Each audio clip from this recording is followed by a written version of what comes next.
हर हर महादेव भक्तों, 6 जुलाई 2025 देवशयनी एकादशी के दिन चुपचाप गाय को खिला दें। एक छोटी सी चीज 1 महीने के अंदर करोड़पति बन जाओगे। नमस्कार दोस्तों, स्वागत है आपका वास्तु वॉइस चैनल में। आज हम आपको ऐसी दुर्लभ जानकारी बताने जा रहे हैं। देवशयनी एकादशी के दिन गाय को एक चीज खिला देते हो तो आपकी जन्मों जन्मांतर की गरीबी हमेशा के लिए समाप्त हो जाएंगी। वास्तव में अगर आप देवशयनी एकादशी के दिन अगर आप यह उपाय कर लेते हो तो यकीनन आप पर भगवान शिव माता पार्वती की असीम कृपा होगी और आप धनवान बन जाओगे। आप धनवान ना बने तो मुझे बताना दोस्तों, मैं सौगंध खाता हूं। बस जो उपाय आपको बताया जाए वह उपाय कर लेना। चलिए जानते हैं। देवशयनी एकादशी के दिन चुपचाप गाय को खिला दें। यह एक छोटी सी चीज करोड़पति भी अरबपति होंगे। सभी संकट और आसान से मुक्ति, मृत्यु दंड, पितृदोष तुरंत होगा। पूरे साल आपके भरे रहेंगे। अन्य धन के भंडार यूं कहें कि आपकी साथ पूतें तक करेंगी। रुपयों पैसों पर राज बैंक बैलेंस बढ़ता चला जाएगा। आपके घर में वेतन है, वह कभी खर्च नहीं होगा और बढ़ता ही जाएगा। सभी दुख दर्द संकट कष्ट दूर हो जाएंगे, दूर, और सभी सुख आपके कदमों में आ जाएंगे। सभी सुख आपके कदम चूमेगी। यदि आप यह एक छोटी और खास चीज चुपचाप गाय को खिला देते हैं तो तत्काल गरीबी आपके जीवन से खत्म हो जाएगी। योग से राजा बन जाता है और 33 कोटि देवी देवताओं को धारण करने वाली गौ माता की असीम कृपा व्यक्ति पर आजीवन बसती है। व्यक्ति के घर में कभी भी अन्य धन वस्त्र की कमी नहीं होती। अन्य धन के भंडार व्यक्ति के घर में भरे रहते हैं। देवशयनी एकादशी के दिन गाय का यह उपाय करने से व्यक्ति के जीवन से तत्काल गरीबी खत्म हो जाती है। तो दोस्तों, कौन कौन से बेगो माता से जुड़े खास और महत्वपूर्ण उपाय हैं जिन्हें यदि देवशयनी एकादशी के दिन कर लेते हैं? तो दोस्तों, गाय का उपाय बताने से पहले मैं आपको देवशयनी एकादशी पूजा के बारे में थोड़ा सा जानकारी दे देता हूं कि देवशयनी एकादशी कब है और इस महीने में किस तारीख को है, 5 या 6 जुलाई। तो इस वर्ष देवशयनी एकादशी 6 जुलाई 2025 को पड़ रही है।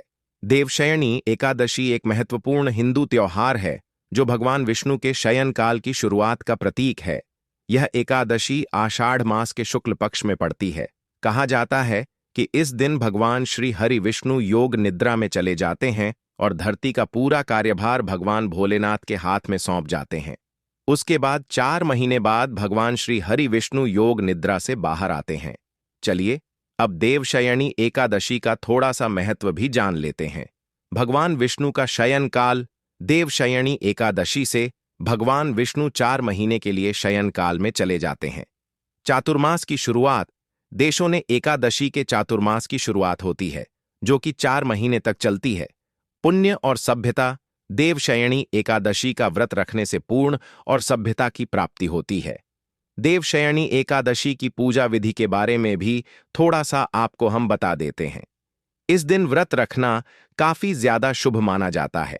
कहा जाता है कि अगर महिला कोई पुरुष श्रद्धा भाव से व्रत रखता है तो उसको भगवान श्री हरि विष्णु और भोलेनाथ दोनों का ही आशीर्वाद प्राप्त होता है। देवशयनी एकादशी का व्रत रखना एक महत्वपूर्ण अनुष्ठान है। भगवान विष्णु की पूजा करना एक महत्वपूर्ण कार्य भी बताया गया है। इस दिन फल और फूल चढ़ाना भी काफी शुभकारी माना जाता है। दीपक जलाना भगवान श्री हरि विष्णु की पूजा का नाम बाकी, जो कि एकादशी की तरह पूजा की जाती है। इस दिन भी उसी तरीके से पूजा पाठ किया जाता है। पूरे विधि विधान से भगवान श्री हरि विष्णु की पूजा की जाती है। देवशयनी एकादशी दिन आपको पवित्र नदी में स्नान करना है। इस दिन सभी भक्तजन श्री भगवान भोलेनाथ माता पार्वती की पूजा करने के साथ साथ गौ माता की पूजा अवश्य ही करते हैं और गौ माता को कुछ न कुछ जरूर ही खिलते हैं। इससे मनुष्य के जन्मों जन्म अंतर की गरीबी हमेशा के लिए नष्ट हो जाते हैं। दोस्तों, जिस दिन का इंतजार दुनिया भर के हर पंडित, एस्ट्रोलॉजर और हर हिंदू भाई हैं को रहता है, वह दिन अब आ गया है। दोस्तों, आपकी जानकारी के लिए बता दें, हिंदू धर्म में देवशयनी एकादशी बहुत ही धूमधाम से मनाई जाती है। इसमें सबसे पहले भगवान शिव की पूजा की जाती है, माता तुलसी की पूजा की जाती है, देवी देवताओं की पूजा की जाती है और जो भोग बनाया जाता है गौ माता की पूजा की जाती है। लेकिन इनमें सबसे ज्यादा महत्व देवशयनी एकादशी का माना जाता है। शास्त्रों में, वेद पुराणों में साफ साफ लिखा हुआ देवशयनी एकादशी के दिन श्री हरि विष्णु और माता लक्ष्मी जी का आशीर्वाद प्राप्त करने का सबसे सुनहरा दिन होता है। इस दिन भगवान शिव माता पार्वती जी बहुत ही ज्यादा प्रसन्न मुद्रा में होते हैं और अपने दोनों हाथों से अपने भक्तों पर कृपा बरसाते हैं। एक तरफ दोस्तों मान्यता है, देवशयनी एकादशी के दिन जो सूर्य होता है वह अन्य दिनों के मुकाबले सबसे ज्यादा प्रकाशमान होता है। देवशयनी एकादशी के दिन सूर्य देवता को आगे दिया जाता है। महिलाएं देवशयनी एकादशी का व्रत रखती हैं। दोस्तों, अगर आप नहीं जानते तो आपकी जानकारी के लिए बता दें, एक व्यक्ति की कुंडली में अगर चंद्र ग्रह की स्थिति अच्छी है तो उसे व्यक्ति का भाग्य हमेशा उसका साथ देता है। वह व्यक्ति जिस कार्य को भी शुरू करता है उसे कार्य में उसको सफलता प्राप्त होती है। इसीलिए देवशयनी एकादशी को हमारे हिंदू धर्म में बहुत ही ज्यादा विशेष और खास महत्व दिया गया है। आप लोगों की जानकारी के लिए बता दें, देवशयनी एकादशी के दिन 52 तरीके के शुभ योग बन रहे हैं। कहीं सालों के बाद सूर्य का प्रकाश इतना प्रकाशमान होगा जितना कभी नहीं हुआ। 130 साल में ऐसा दुर्लभ संयोग बनने जा रहा है। लक्ष्मी योग, ग्रह योग, नक्षत्र योग, अमृत सिद्धि योग जैसे शुभ योग का निर्माण हो रहा है। क्योंकि देवशयनी एकादशी के समय में पूरे दिन का व्रत करना चाहिए और भगवान भोलेनाथ माता पार्वती जी का आशीर्वाद प्राप्त होता है। देवशयनी एकादशी के दिन ब्रह्म मुहूर्त में सोकर नहीं उठ सकते हैं, किसी पवित्र नदी में जाकर स्नान नहीं कर सकते हैं, पूरे दिन का व्रत नहीं रख सकते हैं। वैसे तो दोस्तों, देवशयनी एकादशी के दिन स्नान और प्रातः का विशेष ही महत्व होता है, लेकिन इस दिन अगर आप ज्योतिष शास्त्र तंत्र शास्त्र के अनुसार एक गाय वाला उपाय विधि विधान से देवशयनी एकादशी वाले दिन कर लेते हैं तो आपकी जन्मों जन्मांतर की गरीबी हमेशा के लिए समाप्त हो जाएंगी। वास्तव में अगर आप देवशयनी एकादशी के दिन अगर आप यह उपाय कर लेते हो तो यकीनन आप पर श्री हरि विष्णु और माता लक्ष्मी की असीम कृपा होगी और आप धनवान बन जाओगे।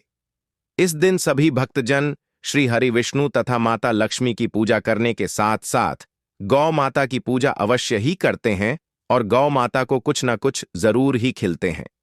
अब आप सोच रहे होंगे कि गाय को ऐसा क्या खिलाने से और ऐसा क्या उपाय करने से आपको भगवान विष्णु और माता लक्ष्मी का आशीर्वाद मिल सकता है। तो दोस्तों, आपने देखा होगा जब भी आपके घर पर दिवाली की पूजा होती है या धनतेरस की पूजा होती है या फिर देवशयनी एकादशी की पूजा होती है तो आपके घर वाले गौ माता की पूजा जरूर करते हैं और गौ माता को जो भोग होता है उसमें से कुछ ना कुछ खिलाते हैं, ज्यादा नहीं तो 2 पूरी अवश्य ही खिलाते हैं। तो दोस्तों, आपको इस उपाय को देवशयनी एकादशी वाले दिन ही करना है और सूर्य देव को आगे देना है और उनकी विधि विधान से पूजा करना है। इस बार जो देवशयनी एकादशी क्योंकि इस वीडियो में आपको गौ माता से जुड़े उपाय के बारे में बताने वाले हैं, जिन्हें करने से आपके जीवन के जो भी दुख दर्द संकट है या कामयाबी होने में कोई बधाई आ रही है, सभी से छुटकारा मिलने वाला है। यूं कहें कि आपके जीवन में अपार धन सुख, कभी भी धन से संबंधित परेशानी नहीं रहेगी। यदि आपकी जिंदगी प्रबल हो जाएगी, धन प्राप्ति के योग्य बन जाएंगे और जीवन में सदैव अन्य धन के भंडार आपके घर में भर रहेंगे। अन्य धन वस्त्र कभी कमी नहीं होगी। आपको बता दें, इस देव श्रेणी एकादशी की पूजा के साथ साथ हनुमान जी मंगल देवता और भगवान शनिदेव की भी पूजा जरूर करनी चाहिए। आपको बता दें कि इस दिन यदि आप हनुमान जी और मंगल देवता भगवान शनिदेव की पूजा करते हैं तो मंगल का ग्रह जनित दोष भी दूर हो जाता है। व्यक्ति के जीवन में धन सुख संपत्ति की प्राप्ति हो जाती है, समस्त मनोकामना व्यक्ति की पूर्ण हो जाती है। दोस्तों, आपको हम बता दें कि ऐसी ज्ञानवर्धक जानकारी आपको हम पैसों में भी बांट सकते थे, पर हमारे चैनल का मकसद है जनहित में जन कल्याण एवं जन सेवा करना। इसीलिए आपके लिए जो जानकारी बताते हैं वह फ्री में बताते हैं। इसलिए आप इस वीडियो को भी जरूर लाइक करें। और दोस्तों, मैं आपसे एक अनुरोध और करना चाहूंगा कि आप अपनी राशि कमेंट बॉक्स में जरूर डाल दें, जिससे कि आपकी राशि के अनुसार हम आपको कुछ ऐसे उपाय बता सके जिससे आपको लाभ की प्राप्ति हो। क्योंकि हम राशि से जुड़े उपाय भी आपको बताते हैं, तो आप कमेंट बॉक्स में अपनी राशि हमें जरूर बताएं या अपना नाम बताएं, जिससे आपके लिए कुछ हम ऐसे उपाय बता सके। साथ में जय गौ माता अवश्य लिखें दोस्तों। साथ ही से एक नियत तो जरूर करना है। गाय का उपाय बताने से पहले एक उपाय आपको बता दें। इस उपाय को लाइक जरूर करें। क्या करें कि शाम के समय पीपल के पेड़ के नीचे आपको सरसों का चौमुखी दीपक, आटे का दीपक बनाना है। चौमुखी दीपक में आगे की बाती लगाकर सरसों के तेल का दीपक जला देना है। आटे का दीपक बनाएं, जो ठंब तेल डालें उसमें बाती ही डालें। लाल वाली कलावे की दीपक जला दें। चार चार बातती लगाकर चारों दीपक मतलब 4 भाग उसके बन जाएं। हर एक भाग को जलाएं और बीच में 2 सबूत फूल वाले लौंग भी डाल दें। फिर देखिए कैसे चमत्कार आपके जीवन में होता है। शाम के समय जलाकर उसे छोड़ें, मनोकामना मांगकर छोड़ दें। दोस्तों, अभी तक अपने चैनल को सब्सक्राइब ना किया हो तो जरूर कर लें। इससे आपको और भी ज्ञानवर्धक जानकारी सीधे माध्यम से प्राप्त हो सके। दोस्तों, यह गौ माता वाला उपाय बहुत ही प्रभावशाली उपाय बताया। मैंने आपको इस उपाय को जरूर करें। बहुत ही लाभकारी उपाय बताया है। बहुत ही आपको लाभ देगा यह उपाय।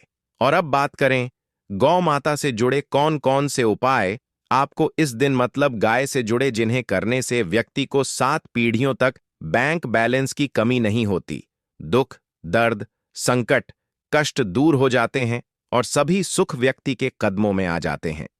तो दोस्तों, देवशयनी एकादशी के दिन आपको भगवान भोलेनाथ, माता पार्वती की विधि विधान से पूजा करना है और उसी के साथ गौ माता की पूजा अवश्य करना है। और गौ माता को जो भोग देवशयनी एकादशी पूजा के लिए बनाया गया था, उसे भोग से 2 पूरी जरूर ही खिला देनी है। सूखी पूरी नहीं खिलाना है। पूरी के ऊपर आप मिठाई या कोई सब्जियां, हलवा जो भी बनाया है वह आपको गौ माता को जरूर ही खिलाना है। दोस्तों, हर एक और मांगलिक काम में गौ माता या उनसे जुड़ी चीज जैसे गाय का गोबर, गोमूत्र, गाय का दूध अथवा गाय के दूध से बना घी जरूर शामिल करें। इससे आपको पुण्य भाव की प्राप्ति होगी। सनातन परंपरा के अनुसार जिस घर में गाय होती है उसे घर से जुड़े सभी वास्तु दोष स्वयं खत्म हो जाते हैं, क्योंकि पंचम या के बिना कोई भी पूजा पाठ और हवन सफल नहीं होता। दोस्तों, महीने में एक बार हो सके तो परिवार सहित एक बार गौशाला जाने का नियम जरूर बनाएं और हो सके तो गायों को हरा चारा जरूर खिलाएं, जिससे सभी वास्तु दोस्त शांत हो जाते हैं। दोस्तों, आपका प्रिय चैनल कभी किसी को भी गलत जानकारी नहीं देगा और इनसे जुड़े दोषों का निदान हो जाता है। गर्मियों में गौ माता को पानी पिलाएं और सर्दी में गौ माता को गुड़ जरूर खिलाएं। ध्यान रखें कि देवशयनी एकादशी वाले दिन गौ माता को गुड़ जरूर ही खिलाना है। गर्मियों में गाय को गोदना खिलाएं। अनेक देवी देवताओं को अपने शरीर पर धारण करने वाली गौ माता से जुड़े कई शुभ और अशुभ संकेत भी होते हैं। मतलब, गाय का दूध दोहते समय यदि गाय ठोकर मार दें और सारा दूध बिखर जाए तो अपशगुन होता है। यदि कोई यात्रा पर निकल रहा हो और गाय अपने बछड़े को दूध पिलाती सामने आ जाए तो निश्चित रूप से कि यात्रा के लिए आप निकले हैं। वह यात्रा आपकी जरूर ही सफल होगी और वह जिसके लिए आप निकले हैं वह जरूर ही पूर्ण यात्रा पर जाते समय गाय की आवाज आना और रात्रि में गाय की हुंकार करना भी शुभ होता है। दोस्तों, साथ ही साथ गाय के साथ आप भूल कर भी यह काम न करें, अन्यथा मिलता है। जी हां दोस्तों, गाय को राष्ट्रीय पशु बनाए जाने और इन्हें मौलिक अधिकार दिए जाने की बात हो रही है। तो सवाल उठता है, गाय संस्कृति का अहम हिस्सा है, तभी गाय के साथ लोग खराब व्यवहार कैसे कर लेते हैं और जैसे ही दूध देना बंद कर देती है तो लोग इन्हें उनकी किस्मत पर छोड़ देते हैं, सड़कों पर और गलियों में भटकने के लिए। ऐसे में गौवंश जीवन को कोई डंडे मारता है तो कोई उन पर पानी डाल देता है। कई बार लग जाती है तो कभी बीमार होकर बेचारी गाय दम तोड़ देती है। ऐसे में जरूरत है इन बातों को जानने की, गाय को लेकर शास्त्रों में क्या कहा गया है, आपको कैसा व्यवहार करना चाहिए। क्या दोस्तों, गाय को कभी भी मारना पीटना नहीं चाहिए। शास्त्रों में गाय को माता का दर्जा दिया गया है। गाय को मारने वाला माता को मारने पीटने वाले के समान पाप का भाग्य समझा जाता है। नरक लोक में वर्षों तक कष्ट भोगना पड़ता है। अगले जन्म पशु योनि में मिलता है कि गौतम मुनि ने गलती से गाय को डंडा मार दिया था। जिस गाय की मृत्यु हो गई थी और इस पाप से मुक्ति के लिए इन्हें वर्षों तक तपस्या करनी पड़ी। इसलिए यह देवशयनी एकादशी श्री कृष्ण जी ने बैल स्वरूप में आए वृद्ध आश्रम का वध कर दिया था, जिससे मुक्ति के लिए भगवान श्री कृष्ण को संपूर्ण तीर्थ को एक कुंड में बुलाना पड़ा और इस कुंड में स्नान से वह पाप मुक्त हो गए थे। यह दोस्तों साथ ही साथ पानी पी रही गाय को भागते हैं, वह घोर पापी के भंग बनाकर होते हैं। ऐसे लोग घर आप से मुक्त होकर स्वर्ग पाए जाते हैं और बड़े ही धनवान कल में जन्म लेकर सुख भोगते हैं। और साथ ही साथ आराम कर रही गाय को कष्ट देकर कभी भी उठाना नहीं चाहिए। वह जन्म में किए गए जाने अनजाने में पापों से मुक्ति हो जाती है और गोलोक में स्थान पाते हैं। गाय को डंडा मारकर उठना, पानी डालकर उठाने से मनुष्य पाप का भागी बनता है और अगले जन्म में उसे दर दर भटकना पड़ता है। और साथ ही साथ शास्त्रों में बताया गया है, जो लोग गाय की सेवा करते हैं और उनका भोजन खिलाते हैं और उनकी परवरिश अच्छी तरह से कहते हैं, तो वह लोगों के जीवन की सभी इच्छाएं पूर्ति होती हैं। गाय के बछड़े से बचा हुआ दूध ही मनुष्य को लेना चाहिए, परंतु कुछ लोग एक बार गाय को धो लेने बाद फिर से बछड़े के लिए बचा हुआ दूध भी धो लेते हैं। ऐसा करना घोर पाप कहा जाता है। ऐसे दूध को धोने वाला और ग्रहण भी बन जाते हैं। दोस्तों, साथ ही साथ शास्त्रों में कहा गया है कि गौवंश मतलब गाय और बैल के पीठ पर नहीं बैठना चाहिए। उन्नत पीठ पर बैठने से महापाप लगता है। ऐसे लोगों को नरक की यात्रा भोगनी पड़ती है। एकमात्र देव के अंश के उत्पन्न नदी ही गौवंश है, जिस पर स्वयं महादेव और महादेवी सवारी करती हैं। क्योंकि नंदी ने स्वयं अपनी इच्छा से महादेव की सवारी बनना स्वीकार किया था। और साथ ही साथ शास्त्रों में गाय के दान को बहुत ही महत्व दिया गया है। परंतु ऐसी गाय का दान कभी नहीं करना चाहिए जो बूढ़ी और बीमार हो। कठोपनिषद में नचिकेता की कथा भी इस संदर्भ में है कि जिस नचिकेता ने पिता द्वारा बूढ़ी गाय को दान करने पर आपत्ति जताई थी, दूध देने वाली और बछड़े सहित जो लोग गाय का दान करते हैं, वह महान पुण्य को हासिल करके स्वर्ग में स्थान पाते हैं। दोस्तों, साथ ही साथ सूर्य, चंद्र, मंगल या शुक्र की युक्ति राहु से हो तो पितृदोष होता है। यह भी मानता है कि सूर्य का संबंध पिता से एवं मंगल का संबंध रक्त से होने के सूर्य, यदि शनि, राहु या केतु या दृष्टि हो तथा मंगल की युति राहु या केतु से हो तो पितृदोष होता है। इस दोष से जीवन संघर्ष में बन जाता है। यदि पितृदोष हो तो गाय को प्रतिदिन या किसी भी एक देवश्रेणी एकादशी के दिन रोटी, गुड़, चारा आदि खिलाने से पितृदोष दोस्तों हर एक और मांगलिक काम में गौ माता या उनसे जुड़ी चीज जैसे गाय का गोबर, गोमूत्र, गाय का दूध अथवा गाय के दूध से बना घी जरूर शामिल करें। इससे आपको पुण्य भाव की प्राप्ति होगी। सनातन परंपरा के अनुसार जिस घर में गाय होती है उसे घर से जुड़े सभी वास्तु दोष स्वयं खत्म हो जाते हैं। गाय के ऊपर जो कुबड़ होती है वह बृहस्पति गुरु है। अतः जन्मपत्री में यदि बृहस्पति अपनी नीच राशि मकर में हो या अशुभ शिवलिंग में जा रहे हो और सामने से गौ माता आई हुई दिखाई दे तो गौ माता को अपनी दाहिनी ओर से जाने देना चाहिए। आपकी यात्रा जरूर ही सफल होगी। और साथ ही साथ यह संकेत भी जान लें, यदि आप यात्रा पर जा रहे हैं और सामने